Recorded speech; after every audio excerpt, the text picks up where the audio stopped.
सबसे पहले बात करते हैं चंदौली की, जहां से बीजेपी के विधायक साधना सिंह के अमर्यादित बोल सामने आए हैं। विधायक ने बीएसपी सुप्रीमो मायावती पर अमर्यादित टिप्पणी करते हुए मायावती को किन्नर से भी बदतर बताया। विधायक यही नहीं रुकी, उन्होंने कहा कि मायावती ना तो नर लगती हैं और ना ही नारी। विधायक ने मायावती को महिला पर, जाति पर कलंक तक बताया। जिस दौरान विधायक ये विवादित बातें कह रही थी, उस समय उनके साथ बीजेपी के प्रदेश महामंत्री और नोएडा के विधायक पंकज सिंह भी मंच पर ही मौजूद थे।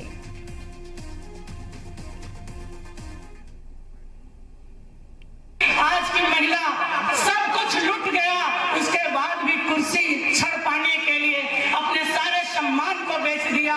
ऐसी महिला नाम लेने वाली मायावती जी का हम इस कार्यक्रम के माध्यम से तिरस्कार करते हैं।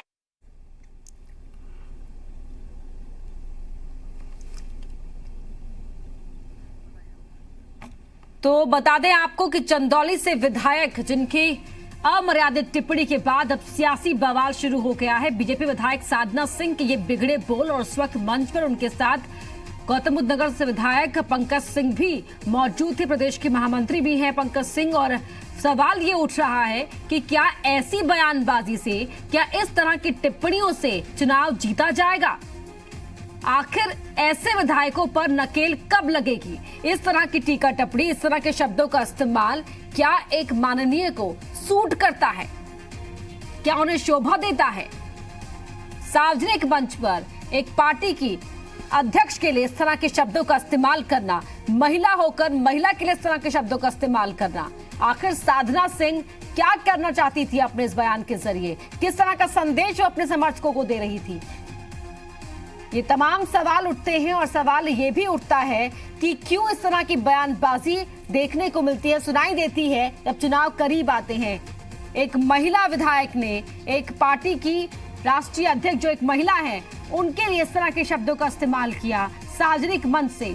क्या ये एक माननीय को शोभा देता है? क्या ये एक विधायक को शोभा देता है? किस तरह का संदेश हम जनता को देना चाहते हैं, हम अपने समर्थकों को देना चाहते हैं, ये एक बड़ा सवाल यहाँ पर खड़ा होता है। क्या इस तरह के बोल, इस तरह के बयान देने से विधायक को बचना नहीं चाहिए? राजनेताओं को बचना नहीं चाहिए? क्या सामने वाले को छोटा दिखाकर ही हम ऊंचा उठ सकते हैं? तो मायावती, बीएसपी की अध्यक्ष मायावती के लिए बिगड़े हैं बोल बीजेपी विधायक साधना सिंह के। चंदौली से विधायक हैं साधना सिंह और उन्होंने इस तरह की अमर्यादित टिप्पणी की है बीएसपी सुप्रीमो मायावती के लिए। हमारे साथ प्रदेश प्रवक्ता जुड़ रहे हैं बीजेपी के चलम मणि जी। चलम मणि जी, बहुत बहुत स्वागत है आपका। चलम मणि जी, आप तक आवाज पहुंच रही है हमारी? जी, आपकी आवाज आ रही है। सर, सुना आपने साधना सिंह जी को? नहीं, मैंने नहीं सुना है और मुझे आपके जरिए जो जानकारी मिली है शायद उन्होंने कोई बयान दिया है। मैंने उनका बयान सुना नहीं है और मुझे लगता है कि कोई अगर ऐसा बयान है तो उसको सुनने की भी आवश्यकता नहीं है। हम सिर्फ इतना कहना चाहते हैं कि राजनीति में मर्यादा का हम सब पालन करते हैं और कोई भी किसी को इस तरह का बयान कहीं भी नहीं आना चाहिए। मुझे पता नहीं कि उन्होंने क्या कहा है और आपके जरिए पता चला है। मैं आप जब फोन काटेंगे तो पता करूंगा क्या बोला है, कहाँ बोला है, किस प्रसंग में बोला है, किसके लिए बोला है। क्योंकि कई बार ये होता है कि पहली जानकारी कुछ आती है और उसके बाद कुछ चीजें होती हैं। तो क्योंकि मुझे जानकारी नहीं है इसलिए बहुत इसमें मैं टिप्पणी नहीं कर पाऊंगा, लेकिन इतना जरूर है कि मैं देखूंगा उसमें क्या है, कहाँ बोला गया है, किसके लिए बोला गया है। हम सब राजनीतिक शुचिता में विश्वास करने वाले लोग हैं, राजनीतिक मर्यादा में विश्वास करने वाले लोग हैं और मुझे लगता नहीं कि भारतीय जनता पार्टी का कोई कार्यकर्ता कोई ऐसी भाषा बोलेगा जिससे किसी को तकलीफ पहुंचे। आपने जानकारी दी, उसको हम दिखवाते हैं उन्होंने क्या कहा है। जी, और सर हम चाहेंगे कि आप सख्त संदेश भी यहाँ पार्टी में आके पास ऑन करें, चाहे कोई भी पार्टी क्यों ना हो, कि इस तरह सार्वजनिक मंच पर, क्या अगर आप निजी भी मंच पर हैं तो इस तरह के शब्दों का इस्तेमाल। और एक महिला होने के नाते मैं खुद बहुत अफसोस महसूस करती हूँ कि साधना सिंह जो खुद एक महिला, एक विधायक है, सार्वजनिक मंच से एक महिला के लिए इस तरह की टिप्पणी कर रही है। जी, मैंने कहा कि मुझे जानकारी नहीं है और क्या बोला है, कहाँ बोला है, किसने बोला है, किसके लिए बोला, यह भी जानकारी नहीं है। लेकिन आपने सूचना दी है, निश्चित तौर पे आप एक गंभीर एक पत्रकार हैं, वरिष्ठ पत्रकार हैं। आपकी दी हुई सूचना को निश्चित तौर पे मैं देखता हूँ, उसको क्रॉस चेक करता हूँ और उसके बाद ही मैं इससे कोई टिप्पणी कर पाऊंगा। जी, हमारे साथ समाजवादी पार्टी से नावेद सिद्दीकी साहब भी जुड़ रहे हैं। नावेद जी, बहुत बहुत स्वागत है आपका। धन्यवाद। नावेद जी, चंदौली से विधायक है बीजेपी की साधना सिंह जी, उनकी एक ऐसी टिप्पणी आई है सार्वजनिक मंच से बीएसपी सुप्रीमो मायावती के लिए जो बिल्कुल भी मर्यादित नहीं है, अमर्यादित है। हालांकि शलभ मणि जी कह रहे हैं कि वो देखेंगे, इसे कंफर्म करेंगे और आगे भी इस तरह की बयानबाजी ना हो ये भी सुनिश्चित करेंगे। लेकिन क्यों ऐसा होता जाता है जब भी चुनाव करीब आते हैं? ये पॉलिटिकल कल्चर क्यों इतना एक्सप्लॉइट हो रहा है? 2014 से सरकार बनी है भारतीय जनता पार्टी, और उसके बाद न जाने कितने लोगों ने हेट स्पीच दे डाली और कितने सांसदों ने, कितने लोगों ने, कितने विधायकों ने किस तरह से अभद्र टिप्पणियां की हैं। उस पर क्या एक्शन हुआ? कोई एक्शन नहीं हुआ। शलभ मणि एक अच्छे इंसान हैं, पत्रकार थे, मेरे बहुत करीबी हैं, और ये वही कहेंगे जो पार्टी की लाइन होती है। इन्होंने कहा है कि ठीक है हम देखेंगे, लेकिन मैं बड़ा अफसोस है, इनसे पूछिए कि 2014 से अभी तक उन विधायकों पे, उन सांसदों पे क्या हुआ। नंबर 2, ये जिस तरीके की बात एक महिला, जिस तरह से एक महिला का अपमान कर रही है, उनको सोचना चाहिए कि वो खुद भी एक महिला है, राजनीति में, और इस तरीके की अभद्र टिप्पणी से बचना चाहिए, क्योंकि उनके बारे में अगर कल को कोई कहे तो उन्हें भी नहीं अच्छा लगेगा। इसलिए ऐसी चीजों से बचना चाहिए और पॉजिटिव अप्रोच रखनी चाहिए। सर, यहाँ बिल्कुल मैं माफी चाहूंगी, आपकी बात बीच में ही काट रही हूँ, लेकिन यहाँ बात एक पार्टी की नहीं है, यहाँ बात सियासत की एक ऐसी परंपरा की है जो बिल्कुल भी सही नहीं कही जा सकती। यहाँ अगर हम अलग अलग एग्जाम्पल्स देखें, अलग अलग मामले देखें, तो चाहे बात बीएसपी के विधायक हो, एसपी के मंत्री रहे हो, या एसपी के नेता रहे हो, या बीजेपी हो या कांग्रेस हो, क्यों नेता बयान देते वक्त इतना बह जाते हैं कि भूल जाते हैं कि समर्थक हैं उनके, जो उनको अपनी इंस्पिरेशन समझते हैं, जो उनको देखते हैं, उनकी जगह पर पहुंचना चाहते हैं, और इस तरह के बयान देते हैं, इतने छोटे बयान, ऐसे बयान जो मैं नहीं चाहूंगी कि दोबारा सुनाए भी जाए किसी को। एक और वजह है इसकी, देखिए मैडम, और वो वजह सबसे बड़ी ये है कि लाइमलाइट में आने के लिए, क्योंकि कोई भी अगर ऐसा बयान देता है, कोई भी अभद्र टिप्पणी करता है, तो सबसे पहले टीवी चैनलों पे वो चलने लगता है और फिर टीवी चैनल उसके ऊपर डिबेट करने लगते हैं। तो कम से कम एक मुद्दा अगर किसी ने दे दिया तो उसके ऊपर 1-2 दिन समझ लीजिए आप डिबेट होगी और अखबार में भी निकलेगा और खूब नाम। तो इसलिए लोग सोचते हैं कि चलो टीवी में आने के लिए सबसे अच्छी चीज है आजकल इस तरह की एक टिप्पणी कर दो, हम मशहूर हो जाएंगे, हमारे राष्ट्रीय नेता भी देख लेंगे, बहुत खुश हो जाएंगे कि भाई हमने ऐसा काम किया। वो जब शोले फिल्म का एक डायलॉग था ना कि सरदार बहुत खुश होगा, शाबाशी देगा। तो यानी कि गलत ही कहे, चाहे कितना खराब काम भी क्यों ना करे, लेकिन बॉस खुश होगा, इसका मतलब कहीं ना कहीं ऊपर से इस तरह के बयानों को संरक्षण मिलता है, या ऐसे नेताओं को संरक्षण मिलता है, आप ये कह रहे हैं?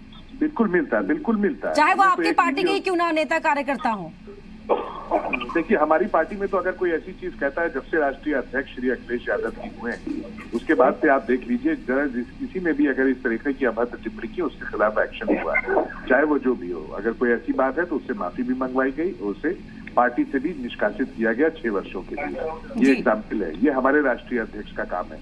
और उनके राष्ट्रीय अध्यक्ष कहते हैं, उनका जो वीडियो लीक होता है उसमें वो कहते हैं अगर झूठ भी बोलना पड़े तो झूठ बोलो, और झूठ ऐसे फैलाओ कि हमें कुर्सी मिल जाए, हमें सत्ता मिल जाए, और झूठ से कुछ बुरा नहीं होगा अगर सत्ता हमें मिल रही है तो एक वो राष्ट्रीय अध्यक्ष है कि राष्ट्रीय अध्यक्ष, जमीन आसमान का फर्क है मोहतरमा दोनों में। जी, शलभ मणि त्रिपाठी जी। देखिए नावेद भाई मेरे बहुत अच्छे मित्र हैं, और बात राष्ट्रीय अध्यक्ष तक गई है तो मुझे लगता है कि देश और प्रदेश के लोग जानते हैं कि किसके राष्ट्रीय अध्यक्ष ने क्या किया, क्या नहीं किया, और लड़कों से गलती हो जाती है और लड़के गलतियां कर देते हैं। ये किसके राष्ट्रीय अध्यक्ष ने कहा था, इनसे पूछ लीजिए। बलात्कारियों के लिए ये शब्द इस्तेमाल किया गया था। दूसरी बात यह है कि श्रीमान अखिलेश यादव जी ने खुद मायावती जी के लिए क्या क्या कहा है, ये सारे वीडियो आपके पास भी और जनता में भी घूम रहे हैं। तो हमें किसी से ज्ञान प्राप्त करने की आवश्यकता नहीं है। भारतीय जनता पार्टी संस्कारियों की पार्टी है, और ठीक है मैंने कहा कि क्या कहा गया है, किसके लिए कहा गया ये मुझे पता नहीं है, लिहाजा मैं इससे बहुत बोल नहीं पाऊंगा। और भारतीय जनता पार्टी का सब जानते हैं कि यहाँ पर अनुशासित कार्यकर्ताओं की पार्टी है, हमें किसी से नसीहत देने की आवश्यकता नहीं है। हमारे मित्र हैं नावेद भाई, इनका स्वागत है हमेशा, लेकिन अगर राष्ट्रीय अध्यक्ष इस तरह की बातें करेंगे तो देश और प्रदेश के लोग जानते हैं कि इनके लोगों ने क्या किया। गेस्ट हाउस कांड लोग भूले नहीं है कि किस तरह बहन मायावती जी के साथ क्या हुआ वहां पर, और अभी कल ही किस तरह के बयान समाजवादियों के आए हैं, ये भी आपने देखा है। तो हमें किसी को कोई उदाहरण देने की आवश्यकता नहीं है, ना ही कुछ याद दिलाने की। बिल्कुल सर, जिस तरह से बीजेपी में कल्चर नहीं है, आप ये बात कह रहे हैं, मैं खुद जानती हूँ कि जब नरेश अग्रवाल बीजेपी ज्वाइन कर रहे थे और उन्होंने जिस तरह से एक बहुत ही गलत टिप्पणी की थी एक महिला नेता के खिलाफ, तो उसमें आपने की पार्टी की सुषमा स्वराज ने भी अपना ऐतराज जताया था, स्मृति ईरानी ने अपना ऐतराज जताया था, मंच से ही संबित पात्रा ने भी उस टिप्पणी को खारिज कर दिया था। तो हम चाहेंगे कि यहाँ साधना सिंह, ऐसे जितने भी लोग हैं जो समझते हैं कि इस तरह के बयान देकर हम लाइमलाइट में आ जाएंगे, उनको पार्टी एक संदेश दे कि आप अमर्यादित होकर कोई जीत का परचम नहीं लहरा सकते हैं। वो जीत भी बेमानी हो जाती है अगर आप इस तरह की हरकत करते हैं, वो भी किसी ऐसे मंच से किसी महिला के खिलाफ। देखिए, बिल्कुल आपकी बात बिल्कुल सही है। मैं तो किसी घटना का याद नहीं दिलाना चाहूंगा, लेकिन अगर आपको याद हो तो यूपी विधानसभा चुनाव के पहले एक बड़े पैमाने पर कार्रवाई की गई थी और हमेशा ही की गई। आपने खुद ही एक उदाहरण दिया कि नरेश अग्रवाल जी ने जब कहा तो आदरणीय सुषमा जी ने और तमाम जो संबित पात्रा जी ने सबने उस पर बयान को लेकर किस तरह क्रिटिसाइज किया। तो हम तो खुद ही अपने अंदर समीक्षा करते हैं, लेकिन क्या कहा गया है, किस विषय में कहा गया, किस प्रसंग में कहा गया, क्योंकि आपने तुरंत मुझे फोन पे जोड़ा, मुझे जानकारी नहीं थी। आपको पक्ष चाहिए था, लिहाजा मुझे भी लगा कि आपके बीच अपनी बात आनी चाहिए, इसलिए मैं अपनी बात रख रहा हूँ। लेकिन निश्चित तौर पे जो आपने जानकारी दी है उसको हम सुनिश्चित कराएंगे, कहीं कोई ऐसी बात नहीं होनी चाहिए, क्योंकि हम राजनीति में मर्यादा के पक्षधर हैं। राजनीति में विरोधाभास होता है, एक दूसरे का लोकतांत्रिक विरोध होता है, लेकिन एक दूसरे का सम्मान भी होना चाहिए। हम इस बात के पक्षधर हैं। जी शिलामणि जी, आप बने रहिए हमारे साथ, क्योंकि ये जिस तरह के बयान सामने आ रहे हैं, विवादित बयान देने का ये कोई पहला मामला नहीं है। मुरादाबाद में भी बीएसपी नेता विजय यादव ने बीजेपी के नेताओं और कार्यकर्ताओं को दौड़ाकर मारने की धमकी दी थी। बीएसपी अध्यक्ष मायावती के जन्मदिन पर आयोजित कार्यक्रम के दौरान बीएसपी नेता ने मंच से ही बीजेपी नेताओं को धमकी दे दी थी। विजय यादव ने दावा किया कि एसपी बीएसपी का गठबंधन होने के बाद बीजेपी नेता घबरा गए हैं और उन्हें अपनी नानी याद आ गई है। अभी आगे चुनाव आने वाला है, अभी तो लड़ाई है और आगे बहुत लड़ाई है। इन भारतीय जनता पार्टी वालों को तो दौड़ा के मारेंगे दोस्तों, घबराने की जरूरत नहीं है। मैं बता रहा हूं, अब डर रहे हैं, आज इनकी नींद, इन्हें नानी याद आ गई होगी, आज ही अपनी मरी हुई नानी, कि भाई सापा बसपा एक हो गए। और हमारे साथ लगातार बीजेपी के प्रदेश प्रवक्ता शिलामणि जी लगातार जुड़े हुए हैं। शिलामणि जी, तो ये बयान भी दिखाता है कि यहाँ सिर्फ एक पार्टी के नेता नहीं है, बल्कि हर पार्टी में एक कुछ ऐसे एलिमेंट्स हैं जो इस तरह की बयानबाजी करते हैं, या यूं कहें कि लाइमलाइट में आना चाहते हैं ताकि अपने आला कमान को खुश किया जा सके। नहीं, बिल्कुल आपकी बात तो मैं कह सकता हूँ, कुछ ऐसे लोग होते हैं, लेकिन हम राजनीतिक शुचिता के बिल्कुल पक्षधर हैं। और ऐसी कहीं भी अगर कोई बात आती है तो निश्चित तौर पे आपने एक उदाहरण दिया, मैं से कई और उदाहरण दे सकता हूं कि पार्टी ने ऐसे लोगों को हमेशा क्रिटिसाइज किया है, हमेशा पीछे धकेला है कि जिन्होंने इस तरह की कोशिश की है। हम ये मानते हैं कि विरोध होना चाहिए, लोकतंत्र में विरोध एक लोकतांत्रिक प्रक्रिया है, लेकिन तो एक दूसरे का सम्मान भी होना चाहिए। और इसीलिए आप देखिए, मैं तो एक नहीं याद दिलाना चाहता था, पर मैं आपको याद दिलाना चाहूंगा कि अभी राष्ट्रीय अध्यक्ष जी की तबीयत खराब हुई, किस तरह के कमेंट कांग्रेस की तरफ से किए गए, किस तरह के कमेंट जो विपक्षी दलों की तरफ से किए गए। तो हम ऐसी घटनाओं को, ऐसी हर कोशिश का जी, और जी मीडिया न्यूज के खुले मन से लगातार हम आलोचना कर रहे हैं कि किसी के स्वास्थ्य को लेकर इस तरह की टिप्पणी किसी भी मायने में सही नहीं कही जा सकती। नाविद साहब भी लगातार जुड़े हुए हैं हमारे साथ। सर, हेट स्पीच 2014 के बाद चरम पर पहुंच गई। विजय यादव का बयान सुना आपने कि दौड़ा कर पीटेंगे बीजेपी नेताओं को। देखिए, जिसने भी ये कहा गलत कहा, चाहे वो कोई भी बंदा हो, हम उसकी मजम्मत करते हैं। हम ये नहीं कहते कि इसने बहुत अच्छा कहा या ये किसी जोश में बोला होगा। अगर जोश में भी बोला तो गलत बोला, क्योंकि भाषा का इस्तेमाल, वो कहते हैं कि बात चाहे बेसलीका हो मगर बात करने का सलीका चाहिए, और कौन सी बात कहाँ कैसे कही जाती है, ये सलीका हो तो हर बात सुनी जाती है। तो इसीलिए हमारे राष्ट्रीय अध्यक्ष कहते हैं, हम लोगों को एक बहुत अच्छी चीज सीख देते हैं वो, और वो यही कहते हैं कि मुद्दतों सोचो तब कहीं जाके मुख्तसर बोला करो। तो ये एक बहुत अच्छी चीज उन्होंने हमको सिखाई है, और हमको क्या, सारे कार्यकर्ताओं को सिखाई।